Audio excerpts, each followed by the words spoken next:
What would you do if your parents had the power to save your child and chose not to? The monitors wouldn't stop beeping. Sharp, fast, relentless. But before we continue, please subscribe and turn on the notification bell for updates. My 6-year-old daughter, Lily Thompson, lay on a gurney that looked too big for her tiny body. Her fingers kept twitching like she was trying to hold on to something that wasn't there. I was 17 years old, standing beside her, still wearing my school hoodie, and the surgeon was asking for consent to open her skull. "Brain bleed," he said.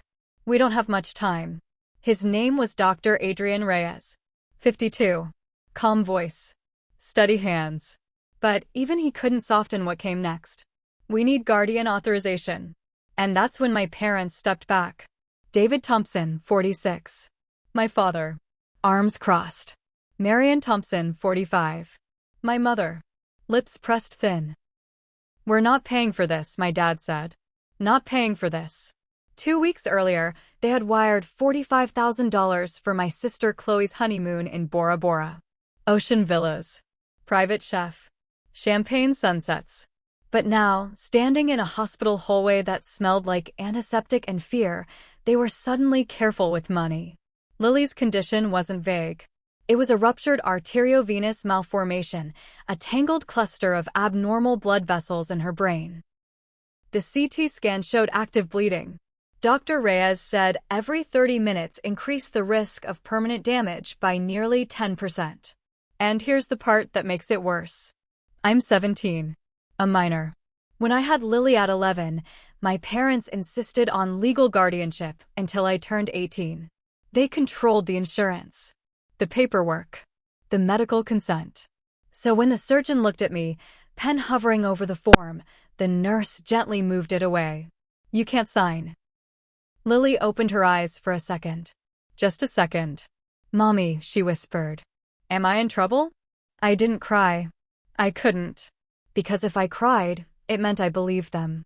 And then something shifted.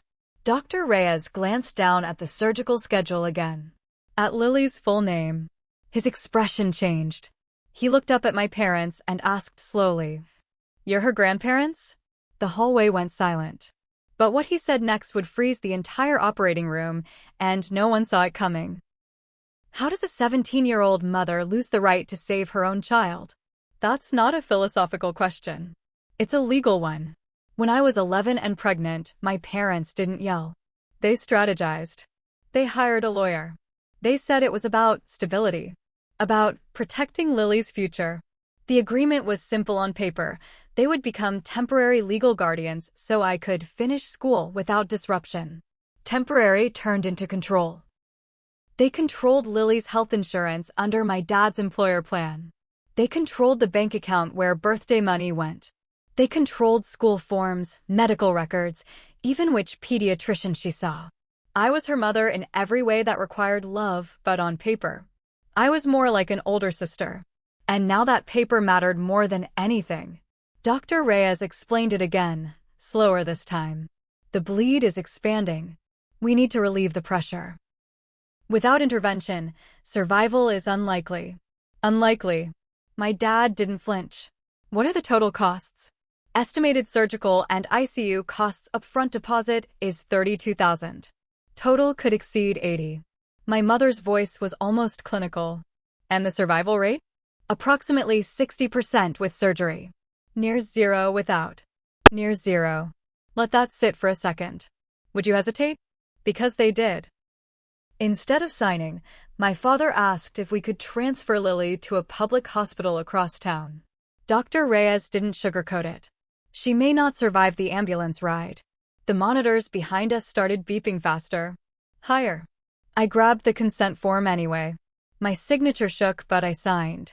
The nurse gently took it from my hand. "I'm sorry. You're not the legal guardian."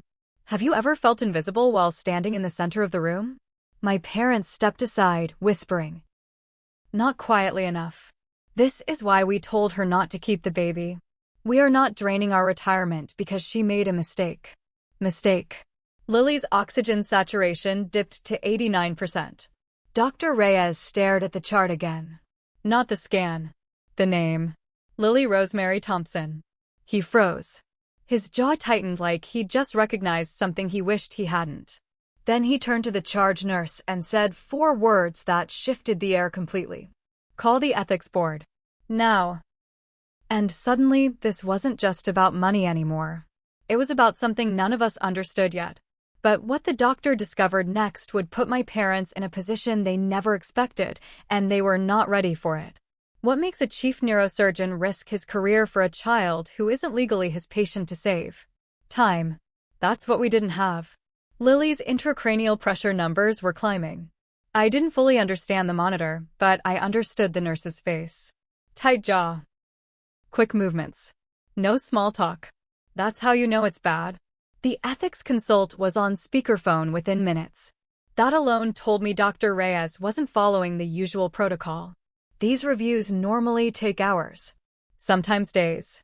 "We have a 6-year-old with an active intracranial hemorrhage," Dr. Reyes stated clearly. "Guardians are refusing consent due to financial liability." My father interrupted. "We are declining financial responsibility for non-covered surgical intervention." Listen to that wording. Non-covered surgical intervention. Not, "Our granddaughter might die." The ethics board member asked one question. "Is this immediately life-threatening?"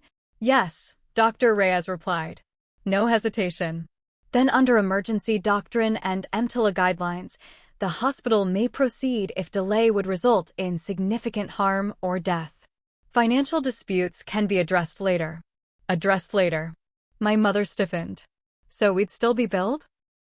"There is potential liability," the voice answered carefully. That's when I saw it. Fear. Not fear of losing Lily. Fear of losing money. Dr. Reyes pulled me aside while administrators argued in hushed tones. "Was Lily born here?" he asked. "Yes." "6 years ago?" "Emergency C-section." "Yes." He nodded slowly, like pieces were sliding into place. "There was a baby," he murmured. "Rare blood phenotype. 1 in several thousand. We almost lost her on the table." My heart skipped. "Lily has a rare antigen subtype. It's on her medical bracelet." He looked back at the chart again. "Rosemary. Why is her middle name Rosemary?" I swallowed.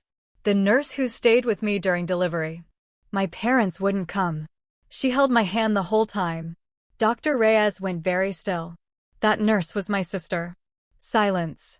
"She used to talk about you," he said quietly. "The brave little girl who refused to let go of her baby." The hallway noise faded. "Behind us," my father said firmly, "we decline." Decline. Dr. Reyes removed his glove slowly. Deliberately. Then he looked at the hors d'oeuvres. "Prep the operating room," he said. Administration protested. Legal risk. Funding consequences. Board review. He didn't raise his voice. Prep it anyway. And that's when the entire surgical floor went silent, because everyone knew this wasn't just a medical decision anymore. It was a line in the sand. But the real battle hadn't even started yet. Sometimes a name is more powerful than money. That's exactly what I learned as Dr. Reyes prepped for Lily's surgery. The hors d'oeuvres swung open. Sterile air. Bright lights that made my heart pound like it wanted to escape my chest. Lily lay there, small, fragile, her fingers twitching. Monitors screamed warnings with every fluctuation. Dr. Reyes leaned close to me before the anesthesia team arrived. "Why is her middle name Rosemary?" I hesitated. "It's after a nurse who stayed with me when I gave birth.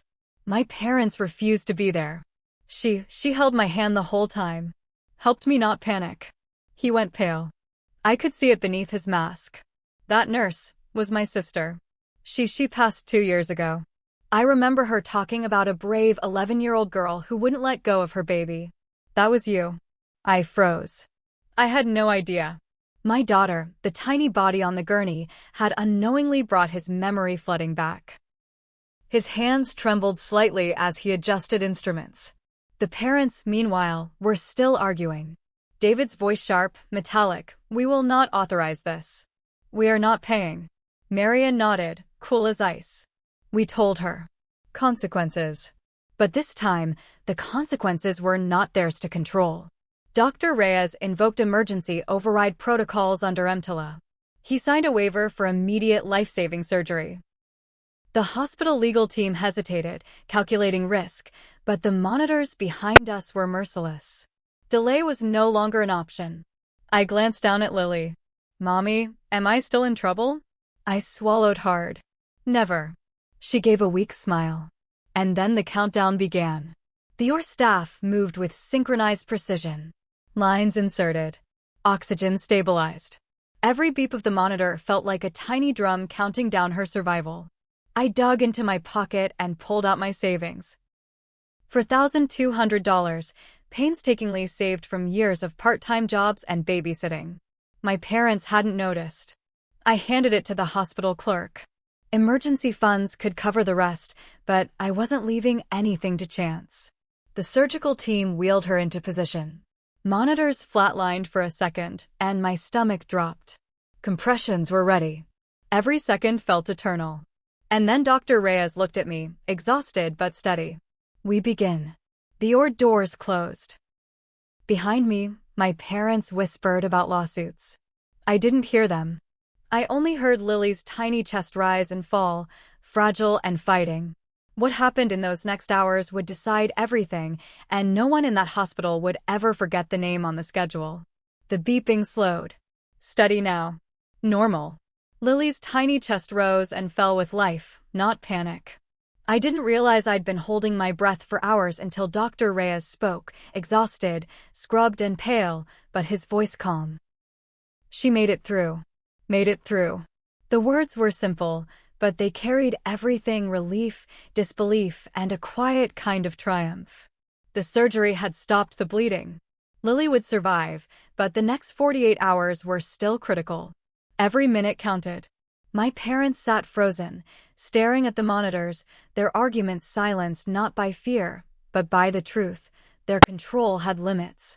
Money, legal power, threats, none of it could override life itself. And then came the final twist I hadn't expected. The hospital foundation, usually slow with approvals, fast-tracked funding. Emergency charity covered most of the cost, and an anonymous donor matched the remainder. Dr. Reyes had contributed his own money to cover initial expenses. He never said so outright, but I saw the way he looked at Lily, like he knew some debts are never measured in dollars. Lily opened her eyes again. Weak, groggy, but alive. "Am I still in trouble?" she whispered. I finally cried. Not for fear. Not for anger. But for relief, for rage that almost consumed me, for victory. I pulled her tiny hand into mine. "Never," I said. "Never, Lily." David and Marion tried to reassert authority, to remind me that, legally, they were still the guardians. But Dr. Reyes and the hospital social worker had already flagged a review. The courts would reconsider guardianship because of their refusal to consent. For the first time, I realized control could shift with a single courageous act. And me? Sitting beside my daughter, I looked down at the pile of college brochures I had secretly saved for myself. They were gone, tossed aside. Instead, a GED study guide rested on my lap. Plans could wait. Life couldn't. The monitors continued their steady beep, a rhythm of survival. I traced Lily's fingers with mine, feeling how fragile yet stubborn life could be. They had controlled the consent form, tried to dictate outcomes, manipulate finances, dictate morality, but they had never controlled how far I was willing to go. Sometimes, power isn't about money. Sometimes authority is just paper. The real control belongs to the one who refuses to let go. If this story moved you, think about your own courage. How far would you go to protect the ones you love? How much authority would you challenge to save a life? Share this story. Talk about it. And remember, life doesn't wait for permission. The monitors beeped steadily, and for the first time in what felt like an eternity, I smiled. Alive. Finally alive.